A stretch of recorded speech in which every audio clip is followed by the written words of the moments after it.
పూర్ణిమ prints ఆషాఢం sale flat 30 to 60% discount ప్రతి 5,000 రూపాయల కొనుగోలుపై ఒక చీర ఉచితం.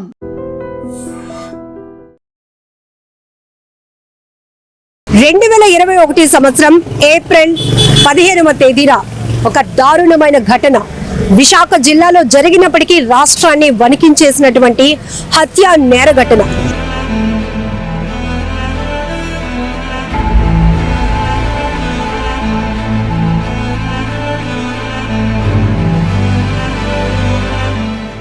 అప్పలరాజు అనే ఒక ప్రధాన నిందితుడు ఒక కుటుంబంపై కక్ష కట్టాడు, పగ పెంచుకున్నాడు. ఆ కక్ష సాధింపుతో కత్తిని దూసి ఒకే కుటుంబంలో 6గురిని హతమార్చినటువంటి నేర ఘటన ప్రతి ఒక్కరిని కూడా వణికించేసింది, తీవ్ర భయాందోళనకు గురి చేసింది. సరిగ్గా కరోనా టైం అది. ఆ సమయంలో తీవ్ర సంచలనం రేపినటువంటి ఈ 6గురుకు సంబంధించినటువంటి హత్యకు సంబంధించి ఇప్పుడు విశాఖ జిల్లా కోర్టు సంచలనమైన తీర్పునిచ్చింది. 4th ADJ additional district judge ప్రధాన నిందితుడు అప్పలరాజుకు ఉరిశిక్ష విధిస్తూ 10,000 జరిమానా కూడా విధిస్తూ తీర్పు వెల్లడించడంతో ఇప్పుడు ఆ బాధిత కుటుంబ సభ్యులు, ఎందుకంటే ఒకే కుటుంబంలో 6గురిని అత్యంత కిరాతకంగా హత్య చేసిన అప్పలరాజు పేరు చెప్తేనే ప్రతి ఒక్కరు చేదరించుకునే స్థాయిలో ఆయన కక్ష ఉంది. అక్కడ అంత పగ సాధించడానికి, అంత కక్ష సాధించడానికి చిన్న చిన్న కారణాలే, పెద్ద ఏదో ఒక విపత్తు లాంటి సమస్య కూడా కాదు. వాళ్ళ మధ్యలో, కుటుంబాల మధ్యలో జరిగిన భూ తగాదా కావచ్చు, అలాగని దాని నుంచి వచ్చినటువంటి ఒక మెసేజ్ ఏదైతే ఉందో, ఈ ప్రధాన నిందితుడు అప్పలరాజు కూతురికి ఇప్పుడు ఎవరైతే ఈ కుటుంబంలో మొత్తం తండ్రిని, అత్తని, భార్యని, 2 నెలల పాపని, 6 నెలల పాపని, 2.5 సంవత్సరాల బాబుని, చిన్న అత్తని, మొత్తం 6గురిని కోల్పోయినటువంటి వ్యక్తి అమ్మిడి విజయ్ కుమార్ ఉన్నారు. ఆయన ఏదో వాట్సాప్ లో మెసేజ్ పంపించారు, దాంతోనే ఆయన పగ పెంచుకున్నాడు. ఎవరు లేని సమయంలో, అంటే ఈ విజయ్ కుమార్ ఇక్కడ ఉండటం లేదు అని గ్రహించినటువంటి ఈ అప్పలరాజు ఆ బమ్మిడి రమణ, అంటే విజయ్ కుమార్ వాళ్ళ తండ్రి ఉంటున్నటువంటి ఇంటికి వెళ్ళి కత్తితో అతి కిరాతకంగా పసి పిల్లలు, పాలు తాగే పిల్లలు అని కూడా ఆలోచన చేయకుండా 6 నెలల పాప నిషిత నుంచి 2.5 సంవత్సరాల ఉదయ్, అలాగే ఉషారాణి 35 years, అలాగే రమాదేవి, అరుణ, బమ్మిడి రమణ అనే 63 సంవత్సరాల పెద్దాయిని మొత్తం ఒక కత్తితో ఓచకోత చేసినట్టుగా అందరినీ నరికి పడేసినటువంటి దారుణమైన ఘటనకు సంబంధించి 4 ఏళ్ల తర్వాత 4th ADJ సెన్సేషనల్ తీర్పును వెల్లడించారు. ఈ ప్రధాన నిందితుడు అప్పలరాజుకైతే ఉరిశిక్ష విధిస్తూ ఇచ్చినటువంటి తీర్పు పట్ల కుటుంబ సభ్యులంతా ఆనందం వ్యక్తం చేస్తున్నారు. అప్పట్లో ప్రభుత్వం నుంచి కొన్ని హామీలు వచ్చినప్పటికీ కూడా, నాకు మీరు ఇస్తున్న జాబ్ వద్దు, నా కొడుకు ఉన్న ఒక్క కొడుకుకి మీరు చదివిస్తానని హామీ వద్దు, కానీ ఇంతమందిని కోల్పోయినటువంటి నాకు సరైన న్యాయం సత్వరంగా జరగాలి అనే ఉద్దేశంతో ఆయన హైకోర్టుని అప్రోచ్ అయి ఫైట్ కొనసాగించారు. ఈ రోజు 4 ఏళ్ల తర్వాత సంచలనమైన తీర్పు వెల్లడి కావడంతో ఆ కుటుంబం అంతా ఒక రకంగా ఆనందం వ్యక్తం చేస్తోంది. కానీ 4 ఏళ్ల క్రితం జరిగిన హత్య నేర ఘటనలకు సంబంధించి ఆ దృశ్యాలు మళ్ళీ ఒక్కసారిగా వాళ్ళు గుర్తు చేసుకుంటూ తీవ్ర కన్నీటి పర్యంతమవుతున్న పరిస్థితి కూడా ఉంది. ఒకసారి వీళ్ళతో కూడా మనం మాట్లాడదాం.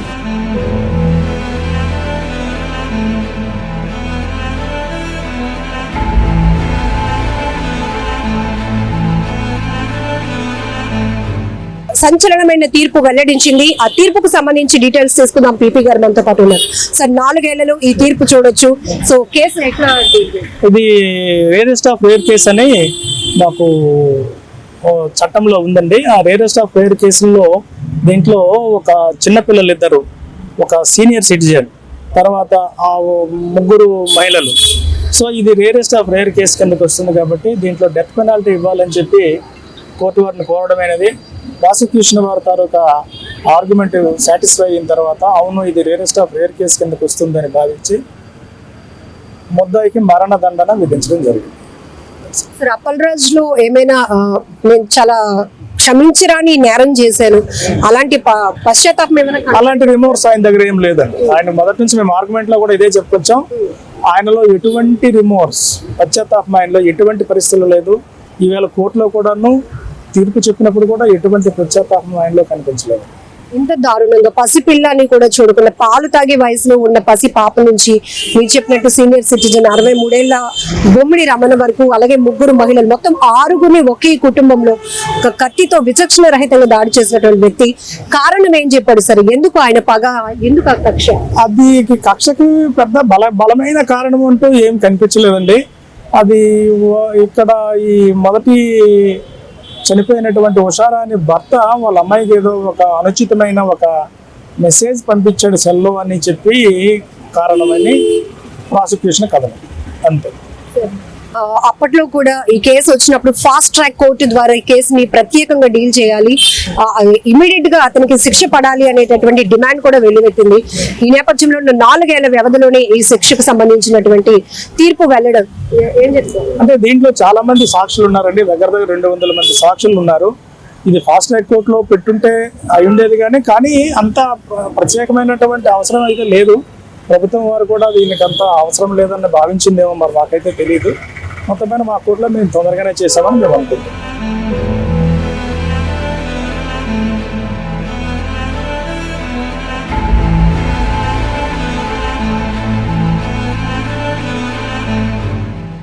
చూసాం ఈ కేసులో మొత్తం మీరు ఎంతమందిని అంటే అంతమందిని కోల్పోయారు. నాన్నను కోల్పోయారు, భార్యను కోల్పోయారు, 2 పసిపిల్లల్ని కోల్పోయారు, అలాగే మీ అత్తగారు, మీ చిన్నత్త.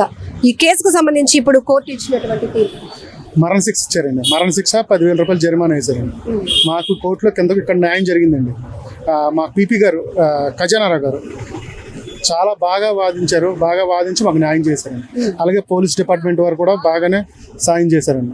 నాకు ఆ హామీ లేదు, నాకు ఉద్యోగం వద్దు, మా అబ్బాయిని కూడా మీరు చదివించొద్దు, నాకు ఫాస్ట్ ట్రాక్ కోర్టు పెట్టి చేయమని మొత్తం తిరిగాను.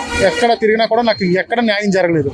నేను స్వహాన వెళ్ళి మా వైజాగ్లో ఎంరావు గారు లాయర్ గారు ఆయన సలహా మేర హైకోర్టుకి వెళ్ళి రిట్ తెచ్చి ఇక్కడ వాడిని మళ్ళీ వాడు రిలీజ్ అయిపోయాడండి. 1.5 ఇయర్కి రిలీజ్ అయ్యాడండి.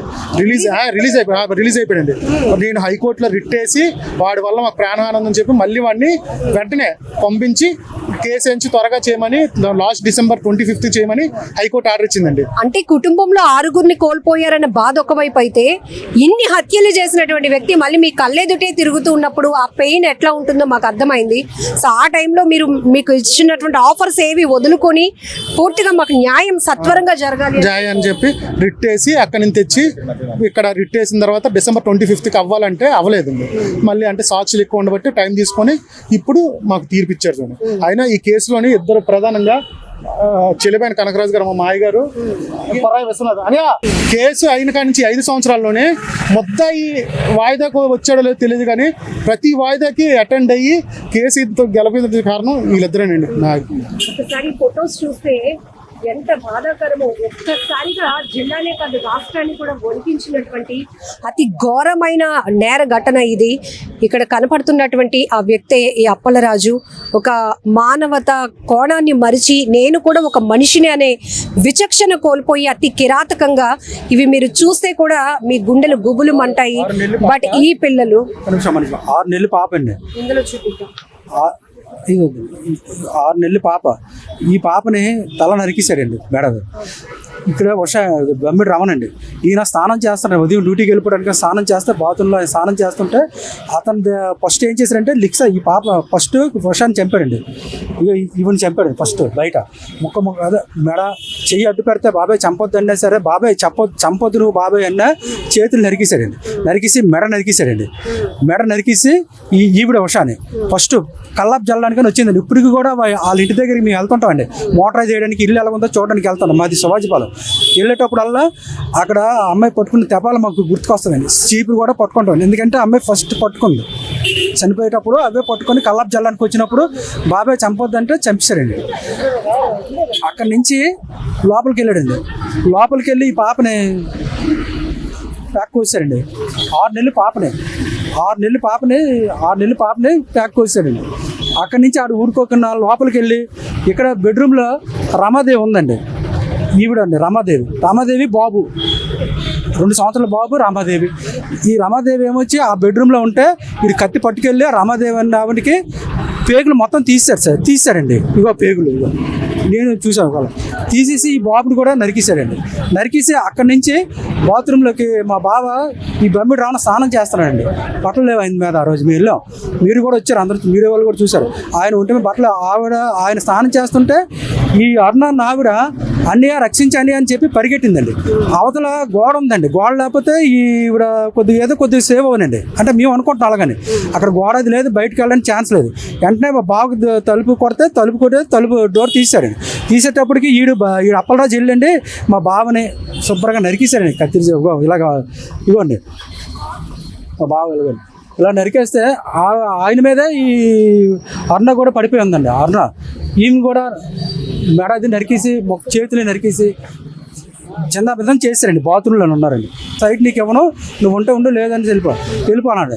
అప్పటికి మా మేనల్డ్ ఏంటంటే అదే ఊర్లోనూ యాక్చువల్గా మా సమాజం అక్కడికి వెళ్ళి స్థిరపడ్డాడండి. స్థిరపడి టైల్స్ పని చేసుకుంటే రోజుకి ఒక 20 మంది 15 మంది ఈ లేబర్ వచ్చారు.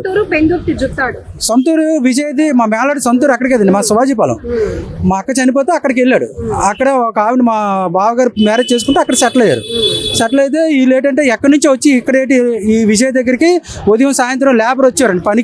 పనికి వచ్చి డబ్బులే తీసుకెళ్ళేవారు. అందరూ ఈయనతో తిరిగేవారు. ఈ రేటు ఇక్కడ ఎంతమంది ఉండడం, ఈయన దగ్గర ఎంతమంది అనేది కక్ష కొట్టుకున్నాడండి. కక్ష కొట్టుకొని మీరు ఈ ఊరు వదిలేసి వెళ్ళిపోయినా 2-3 సార్లు బెదిరించాడండి. మా వాడు వెళ్ళలేదు అంటే మేము ఎక్కడికి వెళ్ళిపోతాం, ఇల్లు అది అక్కడే కొనుక్కున్నాడండి. కొనుక్కొని స్థానికంగా ఉన్నారు. ఉన్నప్పటికీ నీకు లాభం లేదని చెప్పి రేట్ చేశారంటే ఆ అమ్మాయి మెసేజ్ అయితే ఆడే పంపించారు. అంటే అన్నీ ఫేక్ అండి అన్నీ పంపించి రేప్ చేయని చెప్పి కూడా అరెస్ట్ చేయించారండి. ఆ వేదిక కోర్టు కూడా ఇక్కడికి వచ్చి ఏమీ లేదు, ఆ కేసు కూడా ఏమీ లేదు. చేసి వాడు అలా కక్ష కట్టుకొని చంపుతానని చెప్తే వీళ్ళు మేము పంపించాను విజయవాడ. పంపించేస్తే ఈ పెళ్లి కార్డులని పంచడానికని వీళ్ళ పాపకి పెళ్ళి అండి. వీళ్ళ పాపకి పెళ్ళి అని చెప్పేసి వీళ్ళంతా వచ్చారండి. వీళ్ళంతా వచ్చిన తర్వాత నైట్ పడుకున్నారండి. నైట్ పడుకునేటప్పుడు కూడా ఆడు మా దుర్గాప్రసాద్ అని మా మేనల్డ్కి ఫోన్ చేశాడండి. అప్పలరాజు మిస్డ్ కాల్ ఇచ్చి వదిలేశాడు. మళ్ళీ మా మేనల్డ్ విజయ్ దుర్గాప్రసాద్ చేస్తే వాడు ఫోన్ తీయలేదు. అప్పటికి మా విజయాలతో చెప్పాడట, వాడు ఫోన్ చేశాడు ఎలాగ అనియా బతిన అప్పలరాజు అంటే వీళ్ళు పెద్దగా తీసుకోలేదు ఆ విషయాలుగా. సీరియస్ చేస్తాను తెల్లవారు లేచి వాళ్ళు ఎప్పుడు లేస్తారని. ఇప్పుడు ఇదివరకే ముందు చెప్పాను కదండి, కల్లాపు చల్లడానికని మా మేనగోళ్ళు మా కూతురు అదే మా వదిన గారు అమ్మాయి బయటకు వచ్చింది. రాగాలి హుషారాలి మా వదిన గారు అమ్మాయి. ఆ అమ్మాయి రాగాలి కల్లాపు జల్లి చెప్పాను కదండి. ఇప్పుడు అక్కడ చీపురు తెప్పలు కూడా అక్కడ ఉంది. అది జల్లుతప్పుడు బాబాయ్ నువ్వు తంపొద్దు బాబాయ్ అని చెప్పి దండం పెడితే చేతులు నరికేశారండి, ఎగిరిపోయాడు. అక్కడ నరికేసి ఇక్కడ మొండమని నరికేశాడు. అక్కడ నుంచి ఇంకా లిక్ష దగ్గరికి ఇంకా లోపలికి వెళ్ళి అందరినీ చనిపోయారు. అంత దారుణం అండి.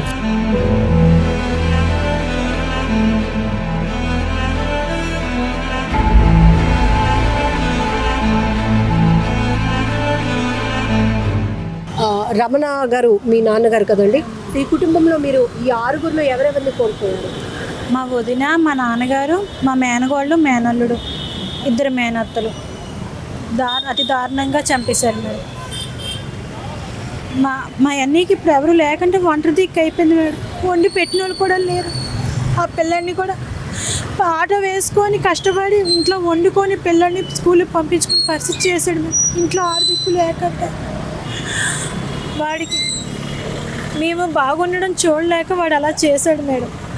మా చిన్నప్పటి నుంచి మా అమ్మమ్మలు మా పెద్దమ్మలే పెంచారు మేడం. పెంచుకోవాలని మా నాన్నగారికి పెళ్లి చేయడంతో ఆ ఊరు వెళ్ళాం మేము.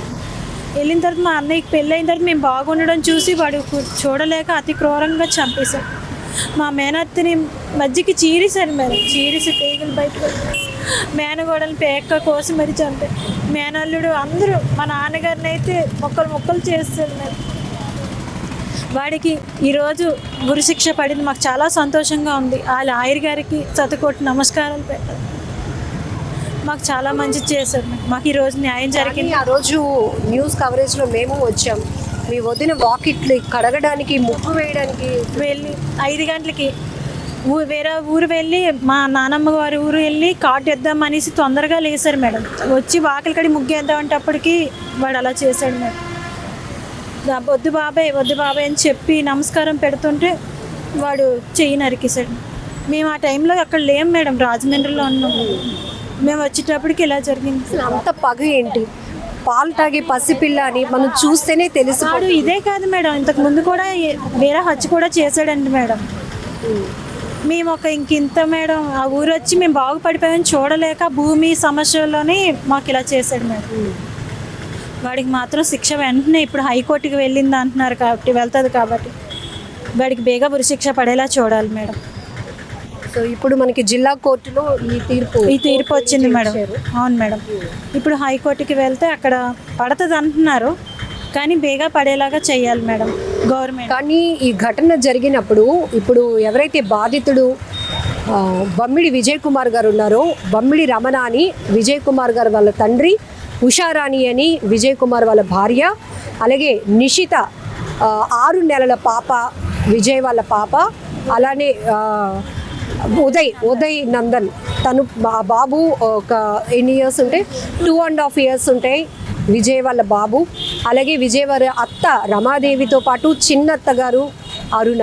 మొత్తం ఒక వ్యక్తి ఒక దారుణమైన ఘటనలో 6గురిని కోల్పోయారంటే ఆ ఘటన నుంచి కోలుకోవడం కూడా చాలా చాలా బాధ. మీకు ఉద్యోగం ఇస్తామని, లేకపోతే పిల్లలు ఒక్కగానొక బాబు మిగిలాడు, తను చదివించే బాధ్యతలు తీసుకుంటామని ఎన్ని హామీలు ఇచ్చినా లేదు.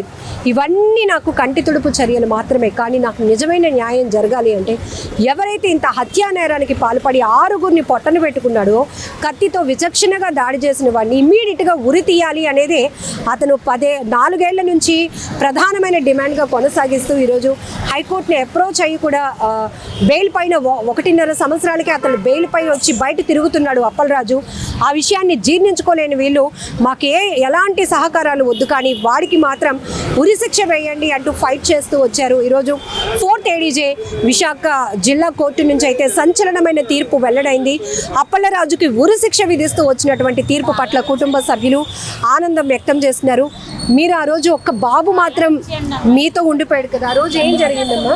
ఆ రోజు మేము వెళ్ళవలసిందండి వాళ్ళతో పాటు. కానీ ఆ రోజు మా ఆయన గారు ఉదయం నేను దింపుతాను, సింహాచలం వెళ్తాను, నిన్ను దింపుతాను, అక్కడ దింపేసి నేను వెళ్తాను అన్నగానే నేను ఉండిపోయానండి. నేను ఉండిపోయానని తను ఉండిపోయాడు, అబ్బాయి ఉండిపోయాడు. లక్ష్మీ అమ్మ తెల్లవారు వస్తుందిగా తాత తీసుకొస్తారు, వాళ్ళతో నేను వస్తాను అమ్మ అనేసి ఆటో ఎక్కినోడు దిగిపోయాడు తను కూడా. అలా ఉండిపోవడం వల్ల తెల్లవారు వెళ్దామని బయలుదేరాం. తెల్లవారు 5 గంటలు వేసి బయలుదేరి వస్తున్నప్పటికీ మాకు ఇలాగ న్యూస్ తెలిసిందండి. సో ఆ క్షణం ఉదయం సింహాచలం వెళ్దాము ఆ కారణం వల్ల మీరుండిపోయారు. మీతో పాటు ఉషారాని వాళ్ళ బాబును కూడా ఉంచేసింది కాబట్టి వాడైనా ఉన్నాడు. లేదంటే ఆ బాబు కూడా ఆడికి దక్కపోను. ఆ మెయిన్ కారణం ఏంటంటే ఆ ఊరు వెళ్ళి విజయకిరణ్ హోదాగా బతకడం, స్థలం కొనుక్కొని ఇల్లు కట్టుకొని ఒక హోదాగా బతికాడు. అక్కడ ఒక హోదాగా ఉండడం చూడలేక ఆ ఇల్లుని కూడా అడిగాడంట. 3 లక్షలు ఇస్తాను ఇల్లు ఇచ్చి నాకు, లేదంటే నేను ఊర్లో ఉంచుకుని చేస్తాను అని ఏటేటో చెప్పాడంట. అలాగే చేశాడు. లాస్ట్కి ఆ ఊరు వదిలి చెలిపెట్టేట్టే చేశాడు. ఆ కుటుంబమే లేకుండా చేశాడు. ఆ రోజు మీరు వెళ్ళారు కదా, అక్కడ పరిస్థితి అలా దారుణం అంటే దారుణం. ఎక్కడ అంత దారుణం, సినిమాలో కూడా అంత దారుణంగా జరగదేమో అంత దారుణంగా చేశాడనమాట. ఇప్పటికీ వెళ్తూ ఉంటాం అలాగా, ఒక ఇంటికి వెళ్ళి చూసుకొని చూస్తే మనుషులు కనబడతారు. ఇల్లు చూస్తే ఆడవు తప్ప ఇంక చేయగలిగిందే. ఇప్పటికైనా కాకపోతే లేటుగా వచ్చిన తీర్పు లాయర్ గారికి, జడ్జి గారికి మా కృతజ్ఞత చెప్పుకున్న మంచి తీర్పు ఇచ్చినందుకు. ఇందులో 6 నెలల పాప, 2.5 సంవత్సరాల బాబు. అసలు ఆ రోజు ఆ సిచ్యువేషన్ చూస్తే మర్చిపోలే. ముందు రోజు మా ఇంటికి వచ్చారు. అసలు ఎంత మర్చిపోలేకపోతున్నాం అండి ఆ రోజు అయితే. మా ఆయనగారు అయితే సంవత్సరం వరకు పిల్లల్ని ఎవరిని ఎత్తుకోరు. అలాంటిది ఆ పాపను ఎత్తుకొని ఆ రోజు ముద్దులాడి ఎంత దీనిగా అమ్మాయి పాపేటమ్మ ఎంత తెల్లగా వచ్చింది, ఏటి రాస్తామా అని ఆస్కలు కూడా ఆడారు. అలాంటిది ఆ రోజు మర్చిపోలేకపోతున్నానండి. ఆ చిన్న పిల్లడు అలా జరిగిపోయిందన్నమాట. ఆ రోజు ఆ పిల్లల్ని చూసి ఉండమని ఎంత బతిమలాడానో, ఉండండి ఒక్కరోజు ఉండండి అంటే ఉన్నారు కాదు. టాబ్లెట్లు తెచ్చుకోలేదు, షుగర్ టాబ్లెట్లు. రోజు ముందు పూట వరకు మీ దగ్గర ఈ టైం వరకు ఉన్నారు మా ఇంటి దగ్గర. ఈ టైం వరకు ఉండండి, ఒక్క రాత్రి ఉండండి, తెల్లవారులేసి అందరం వెళ్ళిపోదాం, అందరం కలిసి వెళ్దామని కానీ అన్నానండి. అంటే వచ్చాం టాబ్లెట్లు తెచ్చుకోవాలి, టాబ్లెట్లు వేసుకోవాలి, పిల్లలకి కూడా జ్వరం ఆక్సిజన్ అనేది పెట్టాలి అని ఉన్నారు కాదు. వెళ్ళిపోయారు. నన్ను కూడా వచ్చిమంటే సరే బయలుదేరిపోయి దిగి వచ్చుతుంటే మా ఆయనగారు అన్నారు, రేపు నేను సింహాచలం వెళ్తాను అంటే మా పాపన మా బాబు మా మనవడు వచ్చారనమాట. ఉగాది కదా పండగకు వస్తారు. వాళ్ళు ఉన్నారు కదా ఇంకా రైటు పిల్లడి గట్టి చిన్నపిల్లడు అనమాట. అప్పటికి బాబు ఏడిస్తే ఇబ్బంది అవుతుంది, నేను సింహాచలం దేపెడతాను, నేను వెళ్తాను సింహాచలం, నేను అక్కడ జొత్తాలో దింపేసి నేను అలాగే సింహాచలం వెళ్తాను, ఉండిపోయి లక్ష్మి అని అన్నారు. సరే అనేసి ఉండిపోయాను. నేను ఉండిపోయానని అబ్బాయి అమ్మ లక్ష్మమ్మ ఉంది కదా, లక్ష్మమ్మతో నేను తెల్లవారు తన ఆ పిల్లడు అడిగాడు, మా అమ్మ వస్తుంది కదా, మా అమ్మతో నేను వస్తాను, నువ్వు వెళ్ళిపోండి అమ్మ, మా అమ్మ తాత దేపెడతారు కదా, తెల్లవారు నేను వస్తాను అనేసి అన్నాడు. సరే అని చెప్పేసి ఉంచి 20 రూపాయలు కొనుక్కోవడానికి డబ్బులు అడితే 20 రూపాయలు కూడా ఇచ్చింది వాళ్ళ అమ్మ రోజు. దారుణం అసలు ఎక్కడ కూడా జరగదు. మానవత్వం ఎంత నశించిపోద్దని మేము అసలు అనుకోలేదు. అది అసలు మూర్ఖుడు కాబట్టి నోరు లేని పిల్లలు ఎలాంటి దొంగలకైనా రౌడీలకైనా చిన్నపిల్లల్ని చూస్తే కొంచెం జాలి అనిపిస్తుంది. ఈడ ఆ జాలి కూడా లేదు. ఈరోజు నా భార్య నా పిల్ల ఏమైపోద్ది అని అడుగుతున్నాడు. 5 నెలల పిల్లని నరికినప్పుడు ఆడికి భార్య ఆ పిల్లల మానవతం కనిపించలేదు. ఆడికి కోర్టులో అడుగుతున్నాడు జడ్జి గారిని. ఈరోజు ఆడికి భార్య పిల్ల గుర్తొచ్చింది ఆడికి. అలాంటి ఒక తల్లి కన్నా పిల్లలే కదా చిన్న పిల్లలు. 6 నెలలు 5 నెలల పిల్ల 5 నెలల పిల్ల 6 నెలల పిల్లని నరికినప్పుడు నీకు గుర్తు రాలేదా? నువ్వు అసలు ఇంతవరకు కోర్టు అసలు కాలయాపన చేశారు కదా. మీరేమంటే అనండి కానీ నాకు ఏ శిక్ష ఇచ్చినా పర్వాలేదు, కానీ ఆడికి ఈ శిక్ష కూడా నా దృష్టిలో అయితే మాత్రం తక్కువే. ఆడికి ఉరి శిక్ష అనేది కూడా తక్కువ. నేనే చెప్తున్నానండి, ఉరి శిక్ష అనేది చాలా తక్కువ, చాలా చిన్న శిక్ష. ఆడికి బాబాయ్ బాబాయ్ బాబాయ్ బాబాయ్ అని చెయ్యి పెట్టి దండం పెట్టిన పిల్లని చెయ్యి నరికాడు. ఆ చెయ్యి అక్కడికి వెళ్ళి పడింది, అక్కడికి వెళ్ళి నరికి పడేశాడు. ఆ నరికి పడేయడంతో మేము ఎలా పోల్చుకున్నాం తెలుసా? ఆ పిల్లకి కాళ్ళు యాక్సిడెంట్ అయ్యింది అమ్మాయికి 1 సంవత్సరం కిందట. అప్పటికి ఉషాకర్ ఆ 2 ఏళ్ళు ఆటోలోని పడిపోయి కట్ అయిపోయన్నమాట. ఆ వేలుని చూసి గుర్తుపెట్టుకున్నాం మేము. 1 కోటి రూపాయలు ఇస్తాను దాన్ని వదిలేయండి, 1 కోటి రూపాయలు కోర్టుకి స్టేషన్ కడతానన్నాడు పోలీసులకి. ఓపెన్ గా చెప్పిన స్టేట్మెంట్కి కూడా వాళ్ళు భయపడకంట కోర్టు వదిలేసింది. వాళ్ళప్పుడు వదిలేస్తే మళ్ళీ హైకోర్టుకి వెళ్ళి పెళ్లి చేసుకొని మేము చేసుకుంటే మళ్ళీ అప్పుడు జైల్లో పెట్టారు. బాడీలు ఉంటుండగా స్టార్ట్ మీ ఫ్యామిలీని చంపేశాను రా. మాకు ఫస్ట్ ఫోన్ మాకే వచ్చింది. వాళ్ళు చంపిన తర్వాత 6:20 అయింది కరెక్ట్గా మాకు ఫోన్ వచ్చినప్పటికి. వీళ్ళిద్దరు భార్య భర్తలు ఇద్దరు సింహాచలం వెళ్ళిపోవడానికి సింహాచలం వెళ్ళి ఆ పిల్లల్ని ఎక్కించుకున్నారు మధ్యలో. ఆ అబ్బాయి రాత్రి మా ఇంట్లో పడుకుండిపోయాడు అనమాట. నేను వెళ్ళను అనుకోని ఉండిపోవడం వల్ల ఆడు బ్రతికాడు అక్కడ. వీళ్ళిద్దరు ఎంతమంది తెలిసి చనిపోవాల్సిందే. మాకు ఆ ఫోన్ కానీ రాకపోతే వీళ్ళు వెళ్ళిపోతారు ఆ ఇంటికి. మాకు మధ్యలో ఆ ఫోన్ ఫస్ట్ మా అబ్బాయికి వచ్చిందన్నమాట. అరే మా అబ్బాయి లెగిసి సెట్ వేసుకున్నాడు, వాళ్ళు వెళ్ళిపోవడం ఇంటికి. అప్పలరాజు నుంచో ఎక్కడి నుండి వచ్చింది. మొత్తానికి ఎవరో ఫోన్ చేశారు, అరే మీ ఫ్యామిలీని అందరిని చంపేశాడు రా అప్పలరాజు కూడా అని అంటే, అలాగరా ఏం మాట్లాడంటావు? లేదా సరే ఫోన్ ఆడు ఫోన్ చేస్తాను, ఆడి దగ్గర ఫోన్ తీసుకున్నారే వినయ్ నిజమే చంపిస్తాను రా, నిజంగా చంపిస్తాను రా మీ వాళ్ళందరినీ అని క్లియర్గా చెప్పాడు. అప్పుడు చెప్పడంతో మా అబ్బాయి అన్నాడు, అమ్మ ఉషాలను చంపిస్తానంట అమ్మ అప్పలరాజు గారు. కానీ అమ్మ మేమైతే మేము అక్కడికి వెళ్ళేంత వరకు నాకు ఇంకా గుండెల్లో చెప్తుంది ఏంటంటే, అమ్మ ఎక్కడో ఉన్నారు పుత్తినే ఎక్కడ పారిపోయారేమో, ఎవరైనా ఒకళ్ళు చంపుతారు వాళ్ళు పారిపోయారేమో, ఇంకా మిగతా అందరూ ఎవరో ఒకరైనా ఉంటారు కదా, ఎవరో ఒకళ్ళు పారిపోయారు ఉంటారు, ఎవరో ఒకళ్ళు చంపిసి ఉంటాడు, అయితే వర్షం చంపిస్తాడు కదా, అయితే మిగతా వాళ్ళందరూ పారిపోయారేమో అన్న దృష్టితోటే వెళ్ళాం. అక్కడికి వెళ్ళేటప్పటికి ఇంకా అంత దూరం వెళ్తే మా తమ్ముడు పరిగెట్టుకుని వచ్చి మొత్తం అందరినీ చంపిస్తాడు అన్న.